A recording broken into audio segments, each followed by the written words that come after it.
We're not just having a party, we're doing a fundraiser for cancer.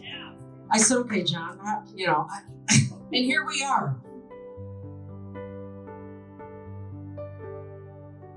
April 2013, I was working as a social worker with Department of Children and Families, full time. Our daughter was only 9 at the time when this occurred. Tom has his own engineering business, so that continues to be. And our daughter was obviously in school. She was heavily involved in gymnastics when I became ill and symptoms started occurring. Since then, after I went through everything, I did not go back to work as strongly advised by my doctors because they didn't know how I was going to survive even after the birth because of the positive margin I had. So I had to do a lot of aggressive treatment after the surgery to get rid of the positive cells that were left behind from the positive margin. Things, changed drastically, very quickly for us as a family. But for a time there, I didn't think I was going to make it either. I think just because of what the doctors felt at the time and just how lousy I felt even after everything. But there was always that will to live. And because I had that support system, there was people at our house constantly that just kept me going. And Tom has always been my rock through all that. He made me go through all the treatments, even when I didn't want to go. I finished everything I had to finish. And I attribute a lot of the survival on him, as well as obviously the great medical team that I had, I still have. I mean, our daughter's 19 now. I mean, the fact that I'm here, and I know she still struggles at times when things come up. At 9, we got her into a therapist right away, and Tom was very good about always telling her right from the beginning everything that was happening to me, because he lost his dad when he was 14 of cancer.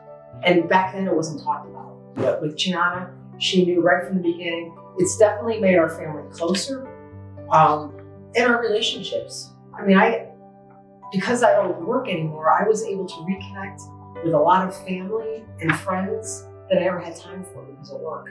So there was a lot of good things that came out of it. 10 years ago when I was told, you're not going back to work. I had been with the department almost 20 years. You're used to your routine, going to work every day, helping other families, because that's all I did. Now it really forced me to look inward and what am I here for? Why have I been given a second chance? What am I supposed to do now with my life? So that was a hard nut to swallow. But over the years, it's gotten easier, it's gotten better because, like I said, I have all this time now to spend with people I love. I mean, my relationship with my daughter, she was in daycare at the time. So now she was home because I wasn't working anymore. So there's just been more positives than negatives, I have to say, even despite all the other stuff. It's fabulous how much the survival rate to 5 years has jumped from when I was diagnosed. It was only 5 years. So now we're at 12 and a half. I just want to see that continue so that these patients can really have a greater sense of hope than maybe I did back then with 5%. Because you kind of think, oh, this is it, A couple months before May of this year, because I was going to be 10 years in May, I said to my husband, I want to have a party when I hit 10 years. Well, I approached our friend John Grimaldis, where the venue was going to be held. Now, him and I go way back because his wife died of aggressive bone cancer. And so he's always called me his miracle girl, because of the whole pancreatic.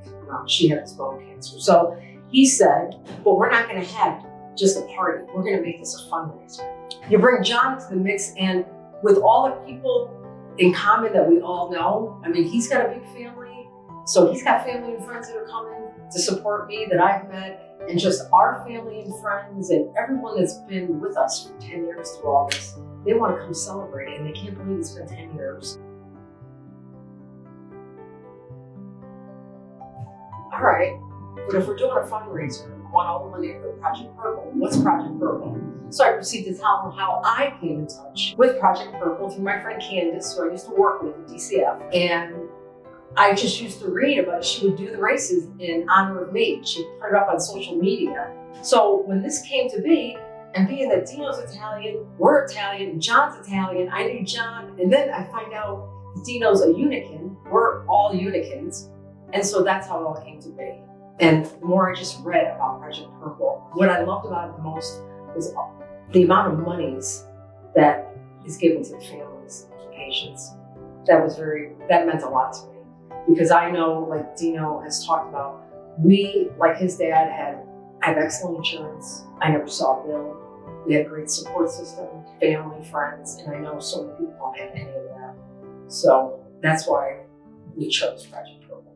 That every penny from this is going straight to patients right now struggling with this disease. Just, you know what, my big thing for everybody is always just don't lose hope. I don't know, I've really hung on that word. H is hold, O is on, P is pain, and E is M. Hey, hold on, pain ends. So that's my big thing now with the word hope. So if that helps somebody else, then I've done my job for the day.